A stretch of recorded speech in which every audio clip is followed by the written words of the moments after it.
Friends, అది 2018 మార్చి నెల intermediate exams జరుగుతున్నాయి. నేను కూడా ఒక స్టేషన్లో పనిచేస్తున్నా.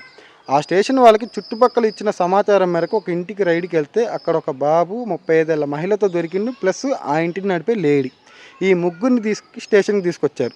స్టేషన్కి తీసుకొచ్చి ఈ లేడీస్ని ఇద్దరిని ఎంక్వైరీ చేస్తుంటే అందులో ఒక లేడీ ఏమన్నదంటే, మా అమ్మాయికి బాగా జ్వరం వస్తుంది, మందులు కొనుక్కోవడానికి కూడా నాకు దగ్గర డబ్బులు లేకపోతే ఈ పని చేయాల్సి వచ్చిందని చెప్పి ఆ లేడీ చెప్పుకొచ్చింది. ఇంకో లేడీ ఇంకో రీజన్ ఏదో చెప్పింది. ఈ బాబు అయితే చూస్తే ఇక ఏమనాలో కూడా అర్థం కావట్లేదు. ఎందుకంటే తెల్లారితే ఇంటర్మీడియట్ ఎగ్జామ్ ఉంది, ఈ అబ్బాయి ఇంటర్మీడియట్ ఫస్ట్ ఇయర్ చదువుతుండు. ప్లస్ ఈ అబ్బాయి దగ్గర కేటీఎం బైక్ ఉంది, మంచి కాస్ట్లీ డ్రెస్ ఉంది, చేతి నిండా డబ్బులు ఉన్నాయన్నమాట. ఇక చేసేది లేక వాళ్ళ పేరెంట్స్ని పిలిపిస్తే వాళ్ళు కూడా విపరీతంగా బాధపడుకుంటూ, నా కొడుకైతే చుట్టుపక్కల వాళ్ళు చేయబట్టే చెడిపోతుండు, ఇక నేనేం చేయాలో అర్థం కావట్లేదు అని చెప్పి వాళ్ళమ్మ బాధపడిందన్నమాట.